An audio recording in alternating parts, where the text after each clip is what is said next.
Prime Minister Cameron, welcome. Thanks for joining me from Davos. Pleasure. So it's the morning after, Mr. Prime Minister. Any regrets? No, not at all. I think it's really important that we've set out a plan for how we get change in Europe that will benefit all of Europe, making it more open, more competitive, more flexible, and how we secure Britain's place within that. And I think it's a very important step forward, and I'm pleased with the reception that the speech has got from the business community, from the public, and also some positive responses from some of my European colleagues in government too. Well, let me ask you, because actually there are a couple of positive responses about the idea of talking about these things, but there are a lot of negative responses as well. Look, I fully get it. I understand the frustration of many Britons over what you say is the sclerotic, bureaucratic, one-size-fits-all policy. But many are saying, while the logic may be great, it's a grand gamble as well.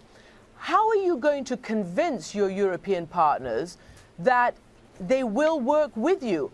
They're already saying you can't cherry-pick what you want to keep and what you want to ditch.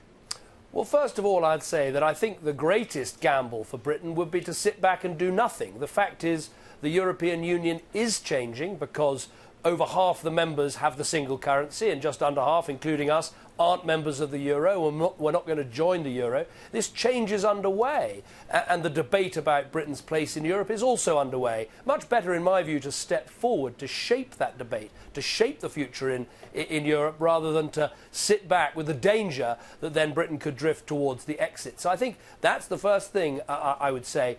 Second of all, Britain is a very positive player in the European Union. We're the ones who helped secure the largest single market anywhere in the world. We're the ones who, with others, pushed for the oil embargo on Iran and very tough sanctions on Syria. Britain is not isolationist. We are the ones often who step forward and take solidarity action with European partners. Take what the French are doing in Mali. Who's their strongest supporter? Who's supplying them with transport planes, logistics and help? It's we the British. So we're very positive players. Of course there'll be tough negotiations ahead, but I don't doubt that with goodwill we can improve the European Union for everybody. So do you believe, after all that you said, do you believe that you will get your European partners to renegotiate the treaty to your satisfaction? Well, I think there is a renegotiation coming anyway because of what's happening in the euro. When you have a common currency, a euro amongst some of the members of the European Union, you need to make changes. You have to have a banking union. You have to have elements of a fiscal union. If you think of all the things that the American states have had to do together because you share the same currency, the dollar, you think of all the things that England, Scotland, Wales and Northern Ireland have to do together because we have the pound, you need some of those things at least to happen in Europe. And that's why there's going to be change anyway. What I'm doing is saying, while we make changes to suit the euro, let's also make changes to make the whole of the European Union more flexible, more open, more competitive. Let's make sure that powers can flow backwards towards nation states as well as forward to the centre. It's those sorts of changes that I think will bring the European Union closer to its people. And what are those powers specifically that you want to flow back, for instance, to Britain?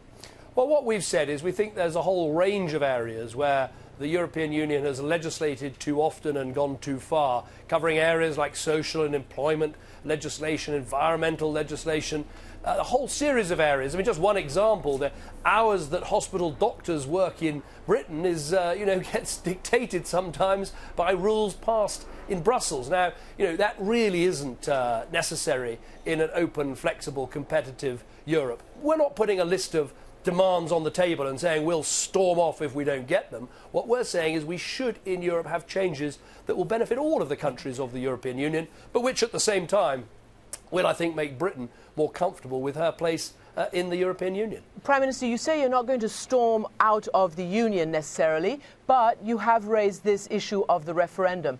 And many people were hoping that you wouldn't bring that up in your speech. You've deferred it for several years, but is that the slow roll towards the exit? And what if you do not get what you want in the intervening years? How will you campaign in this issue of the referendum, to stay in or to stay out?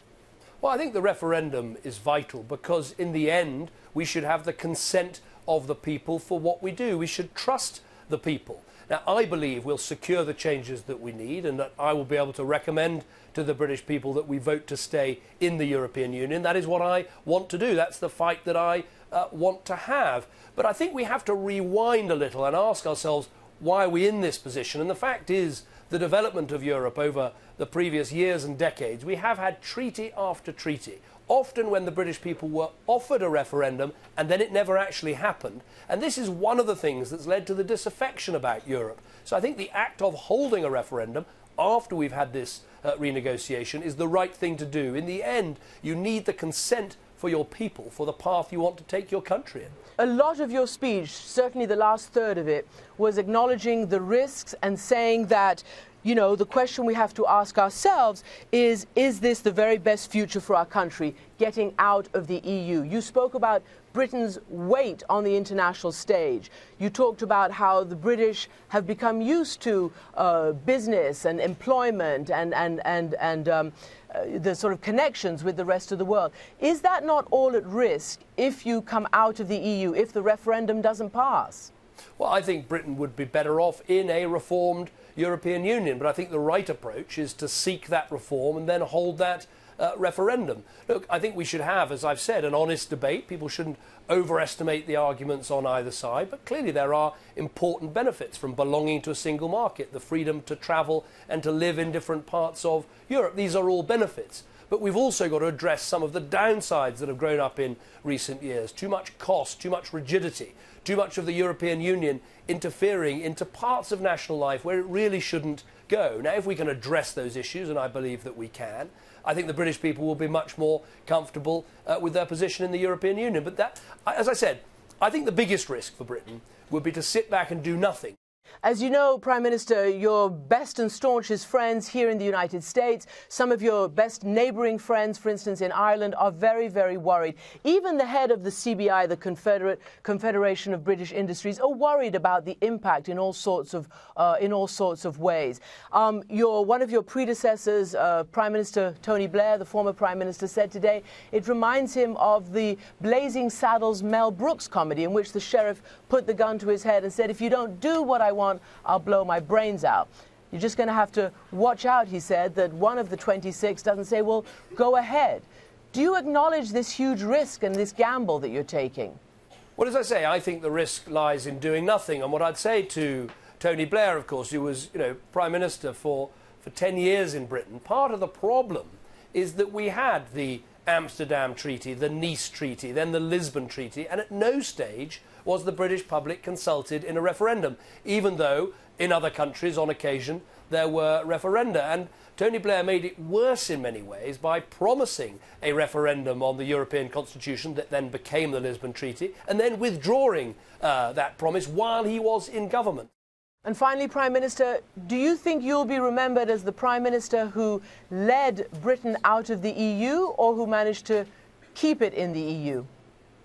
Well, it's for other people to write your histories, to write your legacies. If you're a betting man, I'll be remembered.